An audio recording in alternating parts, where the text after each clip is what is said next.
Battle through the heavens as god the flame emperor episode 56 युद्ध में उन्नति। इस समय शियाओ यान ने लियू यिन और सामने खड़े ग्रे गार्डियन की हरकतों पर ध्यान देने की जल्दी नहीं की, क्योंकि उसे लगा कि पिछले युद्ध में, जो कि बादलों और पानी की तरह प्रवाहित था, उसके शरीर में मौजूद युद्ध ऊर्जा डॉ क्यूई अत्यधिक अस्थिर हो गई थी। उसमें एक अत्यंत सूक्ष्म और शुद्ध युद्ध ऊर्जा तेजी से प्रवाहित हो रही थी, और शियाओ यान के शरीर के आसपास का स्थान भी तेजी से उतार चढ़ाव कर रहा था। एक संकुचित और शुद्ध ऊर्जा लगभग शियाओ यान के शरीर में उमड़ रही थी। यह दृश्य स्पष्ट रूप से उस गति को दर्शाता था जो केवल तब होती है जब कोई उन्नति ब्रेक थ्रू करता है। शियाओ यान को पिछले हमले में, जब उसने बिना किसी चिंता के पूरी तरह से आक्रमण किया था, संयोगवश एक ब्रेक थ्रू का अवसर प्राप्त हुआ था। इस वजह से अब उसके शरीर में युद्ध ऊर्जा स्वचालित रूप से प्रवाहित हो रही थी और उसकी ताकत भी स्वाभाविक रूप से बढ़ने लगी थी। यह सब कुछ स्वाभाविक रूप से हुआ क्योंकि शियाओ यान पहले से ही 3 सितारा डॉ सम्राट डॉ एम्परर के प्रारंभिक चरण के शिखर पर था और ब्रेकथ्रू केवल समय की बात थी। लेकिन उन्नति का यह अवसर कुछ असामान्य परिस्थितियों में आया जो बेहद खराब लग रहा था। शियाओ यान की इस हरकत को हॉल में मौजूद कुछ तेज नजर वाले लोगों की नजरों से बचना स्वाभाविक रूप से असंभव था। इसलिए हॉल में एक के बाद एक आश्चर्य भरी आवाजें गूंजने लगीं। शियाओ यान वास्तव में युद्ध के बीच में उन्नति कर रहा है। सैकड़ों लोग आश्चर्य से दूधिया सफेद ज्वालाओं में लिपटी उस आकृति को देख रहे थे। इस समय ब्रेकथ्रू करना स्पष्ट रूप से समझदारी भरा नहीं था। हॉल में गार्डियंस की नजरें उन पर थीं।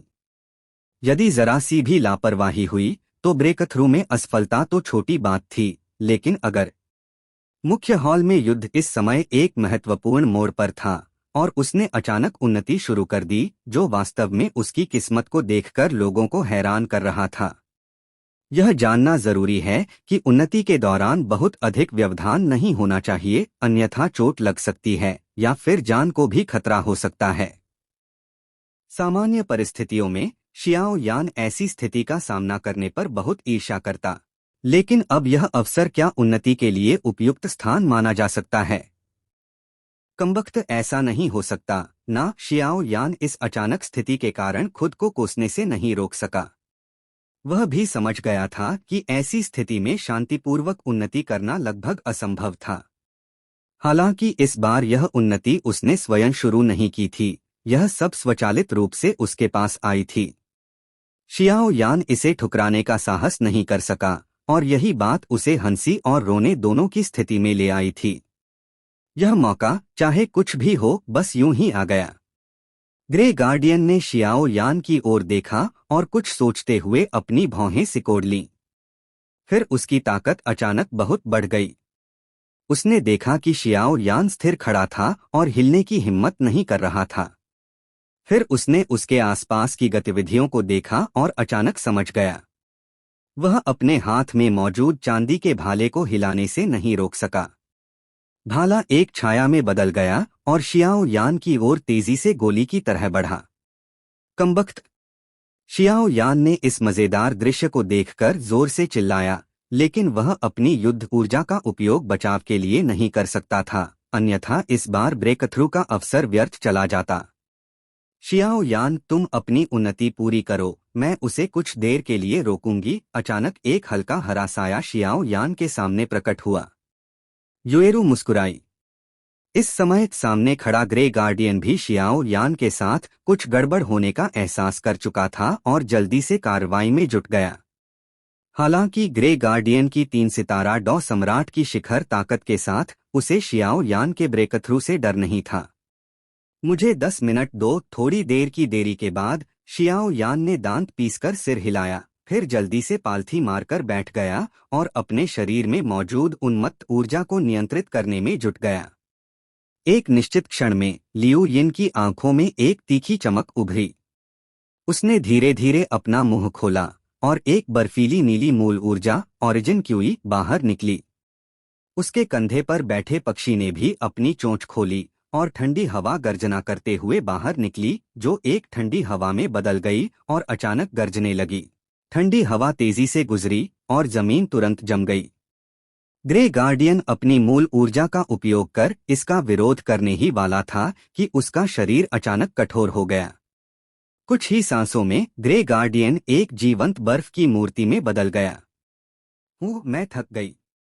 लियू यिन के कंधे भी ढीले पड़ गए और उसका चेहरा पीला पड़ गया। जाहिर है पहले की कार्रवाई, जो कि वान बीस्ट सिटी की उनकी विशेष तकनीक थी, उतनी आसान नहीं थी जितनी दिख रही थी। भले ही शियाओ यान ने पहले चारा बनकर ग्रे गार्डियन के आसपास ठंडी हवा फैलाई थी, जिससे वह अब कुछ देर के लिए जम गया था। शियाओ यान, तुम निश्चिंत होकर ब्रेकथ्रू करो। लियू यिन ने भी शियाओ यान की स्थिति देखी और कहा। हालांकि उसका और शियाओ यान का केवल एक तरफा परिचय था, फिर भी इसे बुरा नहीं कहा जा सकता था। इसके अलावा शियाओ यान का सम्राट ग्रेड की प्रथम रैंक की औषधि परीक्षा पास करना वहां मौजूद लोगों के लिए एक प्रसिद्ध बात थी।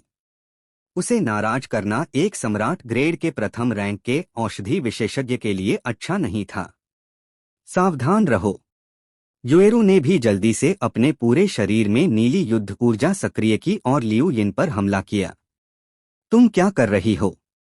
लियू यिन ने अभी अभी ग्रे गार्डियन को अस्थायी रूप से जमाया था, लेकिन उसने कभी नहीं सोचा था कि युएरू उस समय हमला करेगी जब वह कमजोर थी। कितना नीच! लियू यिन ने उस समय ऐसा सोचा। लियू यिन के कंधे पर बैठा पक्षी स्पष्ट रूप से कोई साधारण चीज नहीं था। युएरू को अपनी मालकिन पर हमला करते देख उसने जल्दी से पशु भाषा में लियू यिन को इशारा किया। वह ग्रे गार्डियन बिल्कुल भी जमा नहीं हुआ था, बर्फीला नीला शियाओहान ऐसा कहता प्रतीत हुआ। लियू यिन और छोटे पक्षी की बातचीत अभी खत्म भी नहीं हुई थी कि शक्तिशाली बिजली प्रकार के योद्धाओं का एक समूह चांदी के भाले के साथ लियू यिन की ओर तेजी से बढ़ा। बात देर से हुई, लेकिन सब कुछ बहुत तेजी से हुआ। जब भयानक युद्ध ऊर्जा का हमला लियू यिन पर होने वाला था, युएरू की नीली युद्ध ऊर्जा भी वहां पहुंच गई। बर्फीला लंबा भाला चांदी सफेद युद्ध ऊर्जा के साथ युएरू के शरीर से धीरे धीरे निकलने वाली नीली युद्ध ऊर्जा के साथ जोरदार हमला करता है। धूम धूम धूम! हमले के केंद्र से झटके की लहरें निकली। ग्रे गार्डियन ने अपना भाला वापस लिया, जो बिजली के गुणों से भरा था, और समय समय पर उसके शरीर पर बिजली प्रवाहित हो रही थी। इस छोटी लड़की की युद्ध ऊर्जा कुछ परिचित सी लगती है। ग्रे गार्डियन ने युएरू को रुचि के साथ देखा। ग्रे गार्डियन को नहीं पता था कि वह कितने समय तक सोया हुआ था, और वह अभी हाल ही में जागा था, भले ही उसकी स्मृति कुछ अधूरी थी। ग्रे गार्डियन के हमले के बारे में, भले ही वह मार्शल आर्ट्स जितना मजबूत था, युएरू ने जरा भी लापरवाही नहीं बरती। इसलिए युएरू ने भी अपनी पूरी हथेली को नीली युद्ध ऊर्जा से लपेट लिया और जल्दी से उसका सामना करने के लिए आगे बढ़ी। हथेलियां टकराईं और युएरू जिस स्लैब पर खड़ी थी वह सीधे चूर चूर हो गया। युएरू ने अभी ग्रे गार्डियन के साथ टक्कर ली थी कि अचानक उसके पीछे हवा की एक और तेज आवाज गूंजी। युएरू ने अपनी भौहें सिकोड़ लीं, उसका दाहिना हाथ एक उग्र नीली रोशनी के साथ आया और पीछे धकेल दिया। युद्ध अभी भी जारी था, लेकिन किसी कारणवश कोई भी समझदार व्यक्ति देख सकता था कि अब ग्रे गार्डियन और युएरू के बीच का युद्ध उतना तीव्र नहीं था जितना शुरू में शियाओ यान के साथ था। क्या ग्रे गार्डियन थक गया था?